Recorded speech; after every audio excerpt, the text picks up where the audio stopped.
الحمد لله نحمده ونستعينه ونستغفره ونؤمن به ونتوكل عليه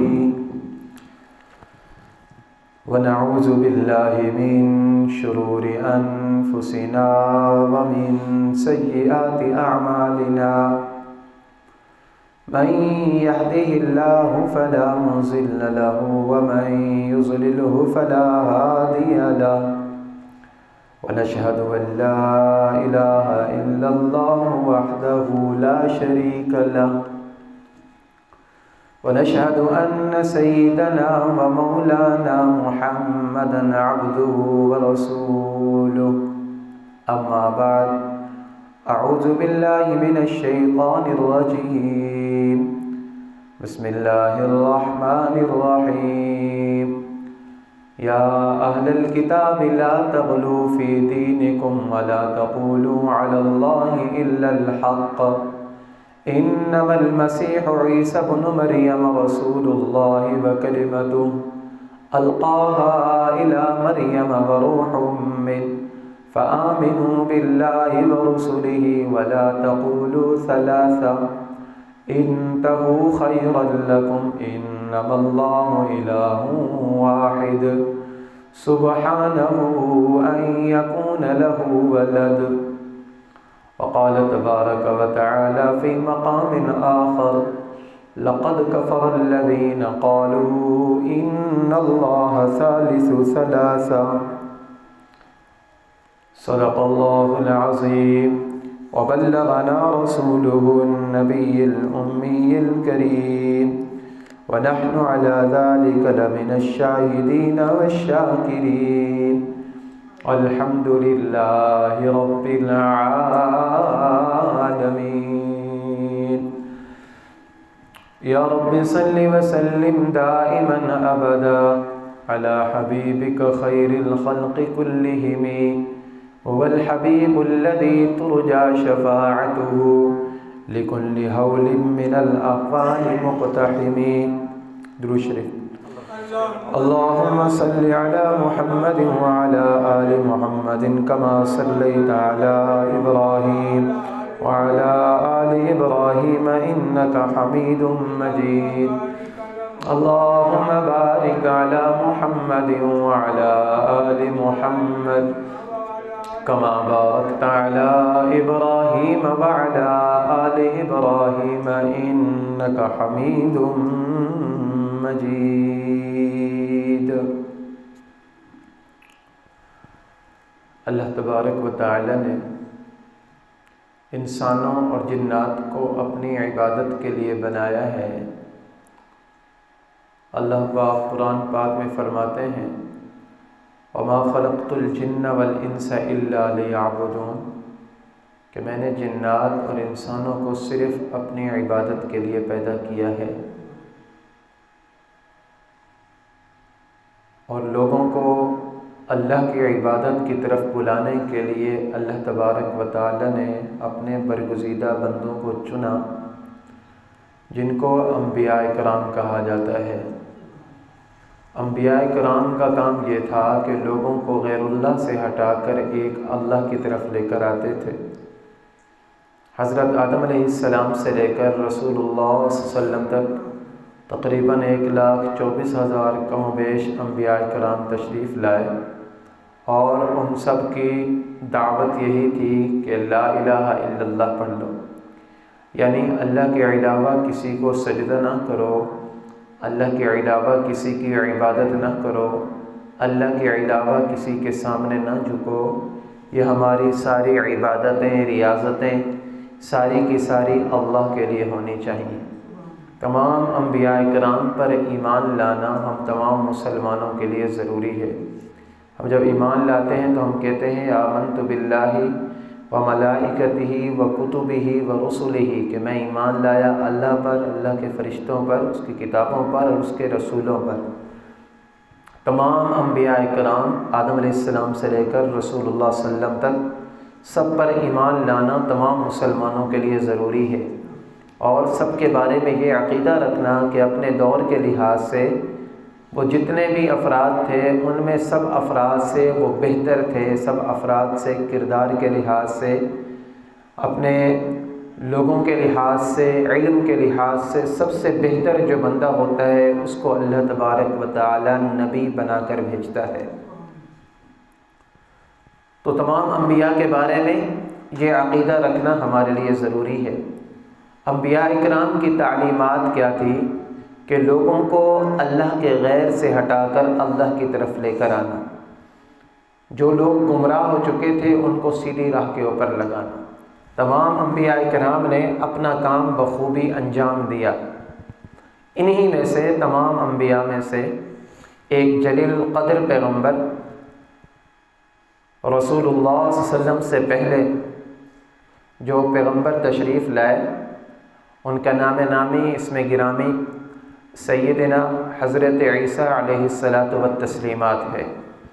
حضرت عیسیٰ علیہ الصلاۃ والسلام، آپ علیہ الصلاۃ والسلام کے بارے میں قرآن پاک کے اندر بڑی تفصیل کے ساتھ ذکر ہے۔ آپ کی والدہ ماجدہ کے بارے میں، آپ کے والد محترم کے بارے میں، آپ کے نانا محترم کے بارے میں اور آپ کی نانی محترمہ کے بارے میں قرآن پاک کے اندر تفصیل سے ذکر کیا گیا ہے، اور سورت کو نام دیا گیا ہے سورت آل عمران۔ اسی طرح حضرت عیسیٰ علیہ السلام کی والدہ کے بارے میں پوری کی پوری قرآن کے اندر ایک سورت نازل ہوئی جس کا نام سورہ مریم رکھا گیا، یہ 16ویں سپارے کے اندر ہے۔ اس امت کے ساتھ اور ہمارا حضرت عیسیٰ علیہ السلام کے ساتھ بڑا گہرا تعلق ہے، کیونکہ حضرت عیسیٰ علیہ السلام اس امت کے اندر دوبارہ تشریف لائیں گے، یہ بالکل صحیح اور متواتر احادیث سے ثابت ہے۔ اللہ تبارک و تعالی نے حضرت عیسیٰ علیہ السلام کو آسمانوں پر زندہ اٹھا لیا تھا، وہاں پر وہ زندہ ہیں، دوبارہ زمین پر تشریف لائیں گے، دجال کو قتل کریں گے اور اس کے بعد ان کو اصلی موت آئے گی، جو حدیث پاک کے اندر ذکر ہے۔ تو ہمارا تعلق بڑا گہرا ہے حضرت عیسیٰ علیہ السلام کے ساتھ۔ موجودہ دور کی عیسائیت، موجودہ دور کے عیسائی، انہوں نے بڑے برے عقائد بنائے ہوئے ہیں اور غلط تعلیمات پھیلائی ہوئی ہیں حضرت عیسیٰ علیہ السلام کے متعلق۔ کل 25 دسمبر ہوگا، آج 24 دسمبر ہے، اس وجہ سے ہم نے سوچا کہ ہمارا تعلق حضرت عیسیٰ علیہ السلام کے ساتھ کیا ہے، ان کی اصل سیرت کیا ہے، تاکہ ہمیں بھی پتہ ہونا چاہیے۔ حضرت عیسیٰ علیہ السلام کی والدہ حضرت مریم علیہ السلام، ان کو اللہ تبارک و تعالی نے بڑی شان عطا فرمائی ہے۔ حضرت مریم کی والد محترم کے بارے میں آتا ہے، ان کا نام تھا حضرت عمران۔ قرآن پاک کے اندر جو تیسری صورت ہے نا، سورہ بقرہ کے بعد سورہ آل عمران، وہ پوری صورت اس کے اندر تفصیل کے ساتھ حضرت عمران کے بارے میں ذکر کیا گیا ہے۔ حضرت عمران حضرت مریم علیہ السلام کے والد محترم تھے، اور ان کے بارے میں آتا ہے کہ اپنے علاقے کے اندر بڑے ہی شریف، بڑے ہی باعزت اور بڑے ہی علم والے انسان تھے۔ یہی وجہ تھی کہ ان کو ان کے اہل محلہ نے مسجد اقصیٰ کا امام بنایا ہوا تھا۔ موجودہ دور کی جو بیت المقدس کے اندر مسجد اقصیٰ ہے، وہاں پر حضرت عیسیٰ علیہ السلام کے نانا یعنی حضرت مریم کے والد امام ہوا کرتے تھے۔ آپ کی جو والدہ تھی ان کا نام تھا بی بی حنہ، حضرت مریم کی والدہ کا نام تھا بی بی حنہ۔ تو ان کو بڑا شوق تھا کہ اللہ تبارک و تعالی ان کو اولاد عطا فرما دے، اور یہ ہر والد کو شوق ہوتا ہے، والدین کو شوق ہوتا ہے اولاد کا۔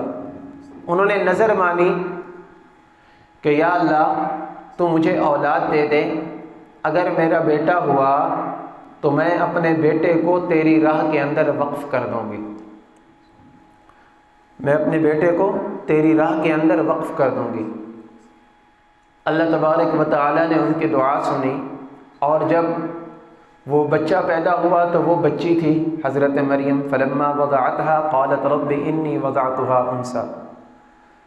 تو اللہ تبارک و تعالیٰ کے سامنے عرض کی کہ مولا کہ میں نے تو بچی کو جنا ہے، میں نے بچے کے بارے میں، لڑکے کے بارے میں منت مانی تھی۔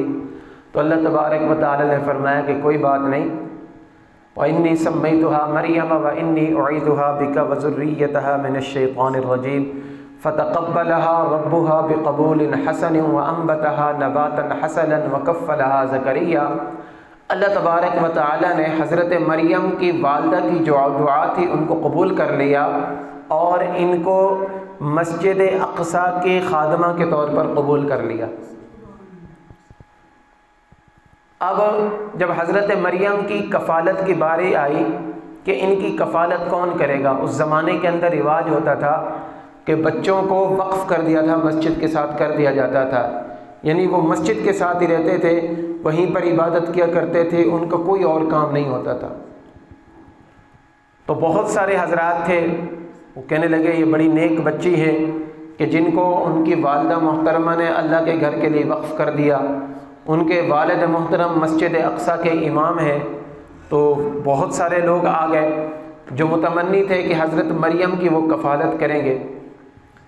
تو بہت سارے لوگوں کے درمیان قرار ڈالا گیا، تو ان کے خالو تھے، حضرت مریم کے خالو تھے حضرت زکریا علیہ السلام، وقت کے پیغمبر بھی تھے، ان کا بھی نام، انہوں نے بھی نام ڈالا تو ان کا نام نکل آیا۔ تو لوگوں نے کہا یہ اچھی بات ہے، حضرت زکریا حضرت مریم کی کفالت بھی کریں گے اور ویسے بھی ان کی خالہ ہے تو ان کی صحیح طرح سے خیال رکھے گی۔ تو حضرت زکریا علیہ السلام نے حضرت مریم کی کفالت کی ذمہ داری لی، ان کے لیے ایک حجرہ بنوا دیا گیا، جیسے ایک کمرہ ہوتا ہے، اور اس کمرے کے اندر وہ عبادت کیا کرتی تھی صرف۔ حضرت زکریا علیہ السلام کلما دخل علیہا زکریا المحراب وجد عندہا رزقا، حالانکہ وہ دروازہ بند ہوتا تھا، جب بھی حضرت مریم کے پاس آتے تھے تو وہاں پر دیکھتے عجیب و غریب قسم کے پھل رکھے ہوتے تھے، بے موسم پھل، گرمیوں کے اندر سردیوں کا پھل، سردیوں کے اندر گرمیوں کا پھل، کبھی کون سی جگہ کا پھل، کبھی کون سی فریش فروٹ پڑے ہوتے تھے۔ تو حضرت زکریا نے پوچھا بیٹی مریم یہ کہاں سے آتا ہے تمہارے پاس؟ یا مریم انا لکی ھذا، اے مریم یہ تمہارے پاس کہاں سے آتا ہے؟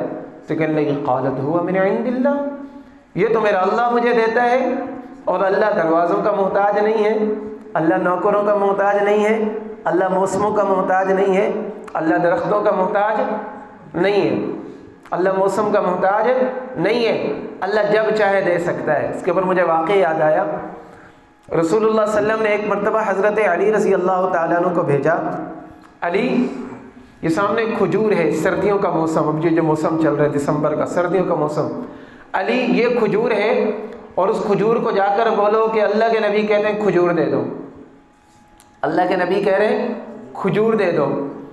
اب عقل کیا کہتی ہے کہ سردیوں کے موسم میں کھجور کہاں سے آئے گی؟ اب پتوں سے بھلا کھجور نکل سکتی ہے؟ عقل تو کہتی ہے نا پتوں سے کھجور نہیں نکل سکتی، لیکن وہ صحابہ تھے، ان کا ایمان تھا کہ یہ پیغمبر کہہ رہے ہیں تو ایسے نہیں کہہ رہے۔ حضرت علی رضی اللہ تعالیٰ عنہ کپڑا لے کر گئے اور آپ نے جا کر وہ شال تھی یا کپڑا تھا کھجور کے سامنے رکھا اور اس کو کہا کہ پیغمبر کہہ رہے ہیں کھجور دے۔ حضرات صحابہ کرام فرماتے ہیں ہم نے دیکھا کہ کھجور کے پتوں میں سے کھجور کے دانے نکل کر آ رہے تھے۔ تو اللہ تبارک و تعالی موسموں کا محتاج نہیں ہے۔ حضرت مریم نے فرمایا ان اللہ یرزق من یشاء بغیر حساب، اللہ تبارک و تعالی جسے چاہے بغیر حساب کتاب کی عطا فرما دیتا ہے۔ تو حضرت زکریا جو تھے اس وقت ان کی عمر ہو چکی تھی 80 برس کے قریب، ان کی اہلیہ بھی بوڑھی تھی، 80-85 سال کی ان کی اہلیہ، 80-85 سال ان کی عمر۔ ہنالک دعا زکریا ربہ، اللہ تبارک و تعالی سے دعا مانگی، کیا کہا؟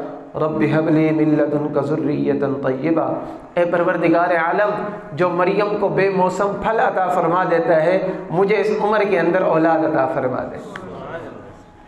انک سمیع الدعاء، بے شک تو دعا کو سننے والے۔ اور یہ دعا انہوں نے چھپ چھپ کر مانگی، یہ دعا انہوں نے چھپ کر مانگی کہ بڑھاپے کے اندر اولاد کی دعا مانگ رہے ہوں۔ تو انہوں نے کہا کہ یا اللہ تو بے موسم پھل دے سکتا ہے تو بے عمر تو اولاد بھی دے سکتا ہے۔ اللہ تبارک و تعالیٰ نے حضرت زکریا کی دعا کو قبول فرمایا اور ان کو بیٹا دیا، اللہ تعالیٰ نے بیٹا دیا اور بیٹے کا نام اللہ نے رکھا اور بیٹے کی نبوت بھی اللہ تبارک و تعالیٰ نے دی۔ اولاد مل جائے اور اولاد ہونے کے ساتھ وہ نیک اولاد مل جائے تو یہ سونے پہ سہاگا ہوتا ہے۔ اولاد کی ہر کوئی دعا مانگتا ہے، دعا مانگے کہ اللہ تبارک و تعالیٰ نیک اور صالح دعا دے دے۔ اللہ نے فرمایا اسمہ یحییٰ، اے زکریا میں آپ کو بیٹا دے رہا ہوں، اس آپ کے بیٹے کا نام یحییٰ ہوگا۔ لم نجعل لہ من قبل سمیہ، یہ آپ کے بیٹے کا نام میں نے چھپا کر رکھا تھا، اس سے پہلے کسی کا نام یحییٰ رکھا ہی نہیں گیا ہے۔ حضرت مریم علیہ السلام، ان کی اس طرح کے واقعات جب لوگوں نے دیکھے تو لوگ جو تھے نا ان کی بڑی رسپیکٹ کرنے لگے، بڑا احترام، معاشرے کے اندر بڑا مقام۔ آپ کو پتہ ہے کہ ایک گھر کے اندر بات ہو تو 100 گھروں کے اندر پھیل جاتی ہے، تو پورے جو وہاں کے لوگ تھے، اس گاؤں کے، اس جگہ کے لوگ تھے، سارے حضرت مریم کی بڑی عزت کیا کرتے تھے، بڑی عزت کی نگاہ سے دیکھا کرتے تھے کہ یہ اللہ کی ولیہ ہے، اللہ تبارک و تعالی ان کو بے موسم پھل عطا فرماتے ہیں۔ اللہ تبارک و تعالی نے من جملہ تمام عورتوں میں سے 5 عورتوں کو پورے عالم کے اندر فضیلت عطا فرمائی ہے، 5 عورتوں، حضرت مریم علیہ السلام اور حضرت آسیہ علیہ السلام، یہ دونوں پہلی امتوں میں گزری ہیں۔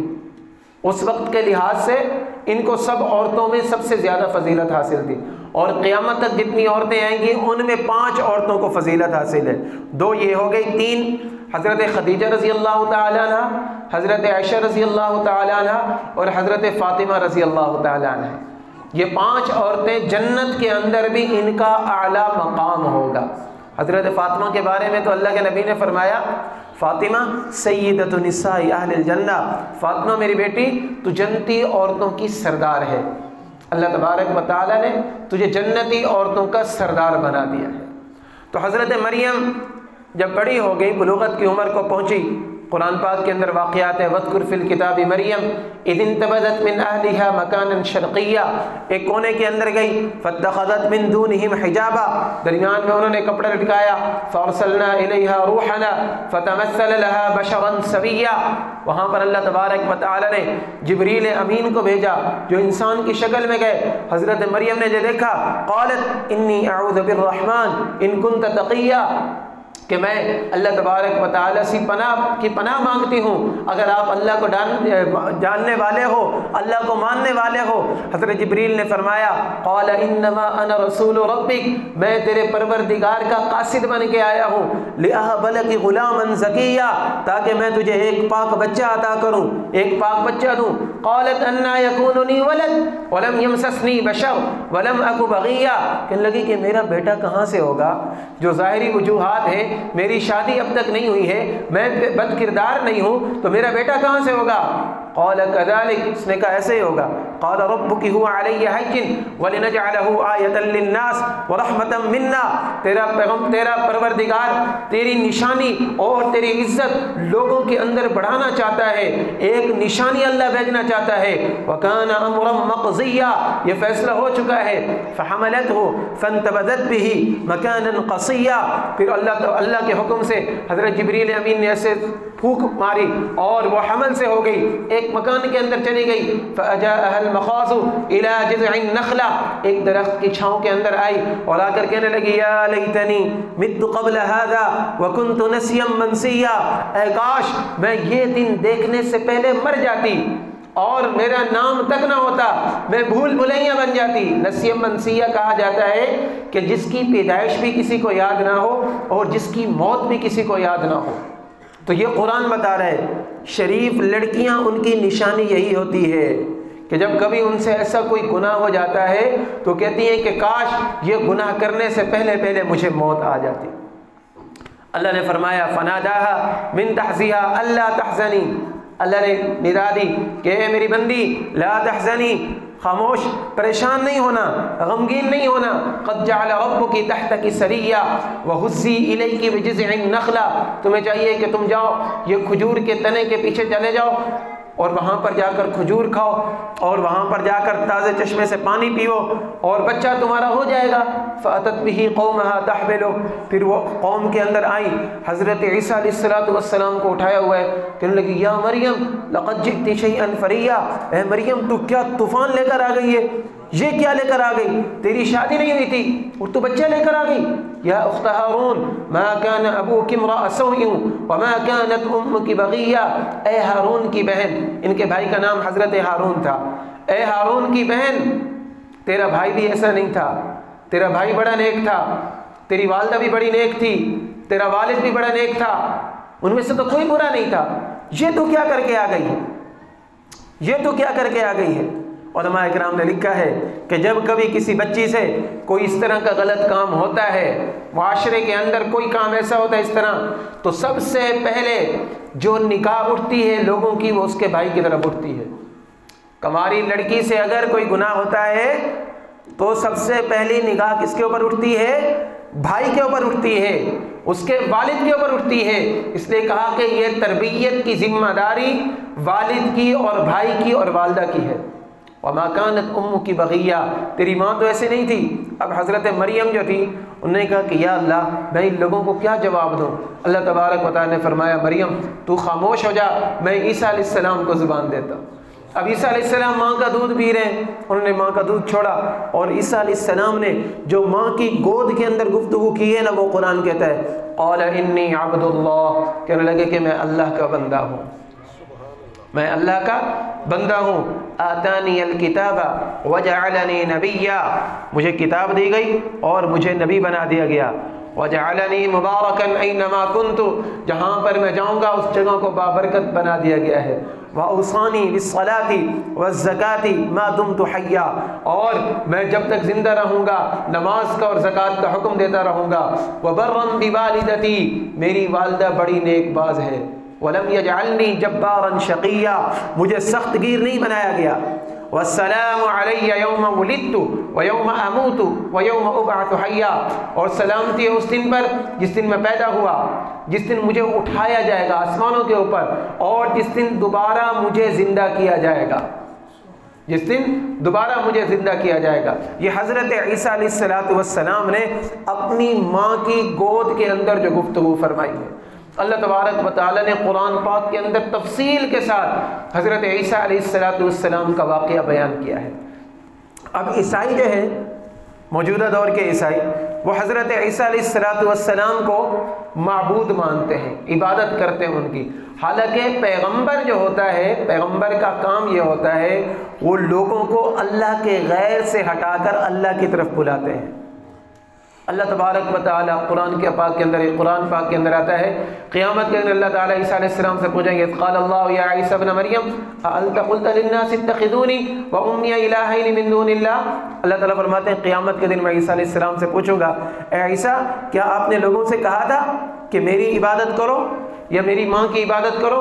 قال سبحانک ما یکون لی ان اقول ما لیس لی، اے میرے پروردگار تو جانتا ہے کہ میں نے ان کو کیا کہا ہے۔ ان کنت قلت فقد علمت، اگر میں نے یہ کہا ہوتا تو جانتا ہے نا۔ انک کنت علام، اے اللہ تو غیب کی خبریں جاننے والا ہے، سارے علم تیرے پاس ہے کہ مولا میں نے ان کو کچھ نہیں کہا ہے، ایسی تعلیم میری نہیں ہے۔ اس طرح قرآن میں دوسری جگہ پر آتا ہے یا اہل الکتاب لا تغلوا فی دینکم، اے اہل کتاب، اے عیسائیوں، اے یہودیوں، اے آسمانی کتابوں کو ماننے والوں، لا تغلوا فی دینکم، اپنے دین کے اندر زیادتی نہ کرو، غلو نہ کرو، اپنی طرف سے چیزیں نہ بناؤ، ولا تقولوا علی اللہ الا الحق، اللہ تبارک و تعالی کے بارے میں وہ بات کہو جو سچ ہو۔ عیسیٰ علیہ السلام مریم کے بیٹے ہیں، اللہ کے رسول ہیں، اللہ نے ان کو رسول بنا کر بھیجا ہے، معبود بنا کر نہیں بھیجا ہے۔ تو کسی بھی پیغمبر کی عبادت کرنا جائز نہیں ہے، عبادت صرف اور صرف اللہ تبارک و تعالی کی ہے، پیغمبر کی اطاعت کی جاتی ہے، ان کے طریقے کو فالو کر کے، ان کے طریقے کو مان کر، پہچان کر، جان کر اللہ تبارک و تعالی کی طرف پہنچا جاتا ہے۔ تو عیسائیوں نے یہ غلطی کی، کہنے لگے ان اللہ ثالث ثلاثہ، کہ نعوذ باللہ تین خدا ہو گئے، حالانکہ خدا تو ایک ہے نا، لو کان فیہما آلہۃ الا اللہ لفسدتا، آسمانوں اور زمین کے اندر کوئی اور الہ ہوتا تو یہ سارا کا سارا نظام درم برم ہو جاتا، تو ایک اللہ ہے۔ فسبحان اللہ رب العرش عما یصفون، اللہ تبارک و تعالی پاک ہے، اللہ کے علاوہ کوئی عبادت کے لائق نہیں ہے۔ تو یہ عیسائیوں کا عقیدہ غلط۔ دوسرے نمبر پر کل ان کی عید ہوگی، 25 دسمبر کو وہ لوگ عید مناتے ہیں۔ اب ہم میں ایک آج کل تو پہلے ہمارے درمیان، اب بھی نہیں ہے ہمارے درمیان عیسائی، لیکن یہ دنیا جو ہے نا، جس وقت یہ نیٹ آیا نا تو ایک گلوبل ولیج بن چکی، چھوٹا سا گاؤں بن چکا ہے۔ اب یہاں پر بیٹھ کے آپ امریکن سے بات کر سکتے ہیں، یہاں پر بیٹھ کے آپ فرینچ سے بات کر سکتے ہیں، یہاں پر بیٹھ کے آپ چائنیز سے بات کر سکتے ہیں۔ تو ہماری فرینڈ لسٹ کے اندر ہم جو سوشل میڈیا سے وابستہ لوگ ہیں، ہمارے ساتھ بہت سارے عیسائی ہوتے ہیں، بہت سارے یہودی ہوتے ہیں، بہت سارے ہندو ہوتے ہیں۔ پھر ہم کیا کرتے ہیں کہ جلدی جلدی ان کو ان کی زبان کے اندر مبارکباد دینا شروع کر دیتے ہیں۔ تو علماء اکرام نے لکھا ہے کہ غیر مسلموں کی مذہبی جو تقریبیں ہوتی ہیں، غیر مسلموں کے مذہبی تہوار جو ہوتے ہیں، مسلمانوں کے اندر، مسلمانوں کے لیے ان کے اندر شرکت کرنا جائز نہیں ہے، کیونکہ ان کے یہ تہوار شرک کے اوپر مبنی ہوتے ہیں، اور ان کے جو الفاظ ہوتے ہیں وہ بھی شرک کے اوپر مبنی ہوتے ہیں۔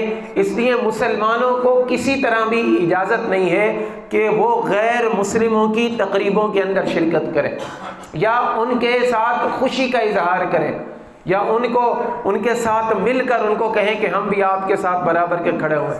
افسوس لگتا ہے کہ کل میں آ رہا تھا، ہمارے جو لوگ ہیں نا وہ شاہ سے بڑھ کر شاہ کے غلام بننے لگ جاتے ہیں۔ مسلمانوں کا ملک ہے، مسلمانوں کا ملک ہے، اس ملک کے اندر مسجد کی اگر توہین کی گئی تو کوئی مسئلہ نہیں ہوا، اگر گردوارے کی توہین کی گئی تو وہاں پر ایکشن لیا گیا۔ پھر کل میں آ رہا تھا، میں نے ایک جگہ پر دیکھا، وہاں پر لکھا ہوا ہے کرسمس سہولت بازار، کرسمس سہولت بازار۔ ہمارا کیا تعلق کرسمس سے؟ ٹھیک ہے، اقلیتوں کے حقوق ہیں، ان کو ان کے حقوق دیں آپ، لیکن یہ نہ ہو کہ ان کے سر کے اوپر بٹھا دیں۔ یہ مسلمانوں کا ملک ہے، اس لیے علماء اکرام نے لکھا ہے کہ غیر مسلموں کی جو مذہبی تقریبیں، مطلقاً تقریبیں نہیں، یاد رکھیں مطلقاً تقریبیں نہیں، جو ان کی مذہبی تقریبیں ہیں ان کے اندر شرکت کرنا مسلمانوں کے لیے جائز نہیں ہے۔ ان کی مذہبی تقریبوں کی مٹھائیاں کھانا، ان کی مذہبی تقریبوں کی دعوتیں کھانا، یہ بھی مسلمانوں کے لیے جائز نہیں ہے، اور ان کی جا کر ان کے ساتھ شریک ہو جانا۔ آپ کل دیکھیں گے کئی ہمارے لوگ گئے ہوئے ہوں گے اور ان کے چرچوں کے اندر جا کر ان کے ساتھ بھی اظہار یکجہتی کر رہے ہوں گے، تو اسلام اس چیز کی بالکل اجازت نہیں دیتا ہے، کیونکہ ان کا یہ عقیدہ ہوتا ہے، اللہ تبارک و تعالی معاف فرمائے، عیسائیوں کا یہ عقیدہ ہے کہ نعوذ باللہ حضرت عیسیٰ علیہ السلام اللہ کا بیٹا ہے، حالانکہ اللہ تبارک و تعالیٰ کی شان کیا ہے؟ قل هو اللہ احد اللہ الصمد لم یلد ولم یولد ولم یکن لہ کفوا احد۔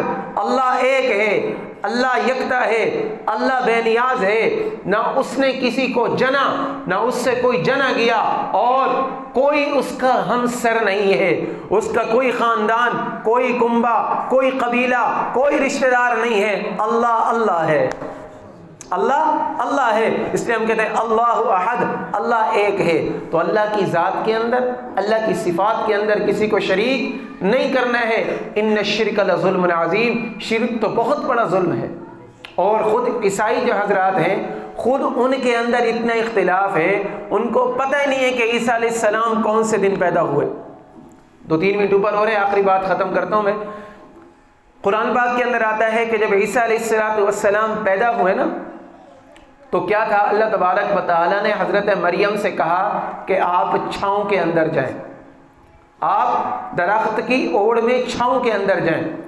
اب چھاؤں کی ضرورت گرمیوں میں ہوتی ہے یا سردیوں میں؟ گرمیوں میں ہوتی ہے نا۔ اس مہینے میں اگر آپ کو کوئی کہے دسمبر میں کہ یار وہ چھاؤں کے اندر تم جا کر بیٹھ جاؤ، تو تم کہو گے یار تو میرا دشمن بن گیا۔ سردیوں میں کہاں چھاؤں کی ضرورت ہوتی ہے؟ اور پھر اللہ نے کہا رطباً جنیہ، یہ جو کھجور ہے نا، تازی کھجور، رطب تازی کو کہا جاتا ہے، تازی کھجور کو توڑ کر کھاؤ۔ اب تازی کھجور کب اترتی ہے؟ گرمیوں میں، سردیوں میں تو نہیں ہوتی نا تازی کھجور۔ اب ہم جو کھا رہے ہیں یہ تو پہلے سے اتری ہوئی ہے۔ تو علماء اکرام نے لکھا ہے کہ ان عیسائیوں کو خود بیچاروں کو پتہ نہیں ہے کہ عیسیٰ علیہ السلام کی پیدائش دسمبر میں ہوئی ہے یا گرمیوں کے موسم کے اندر ہوئی ہے، اور ان کے اپنے کافی اختلاف ہیں۔ میرے پاس کتابوں کے حوالے ان کی، عیسائیوں کے اپنے تقریباً 25 قول ہیں، 25 قول ہیں ان کے کہ عیسیٰ علیہ السلام کی پیدائش کب ہوئی ہے۔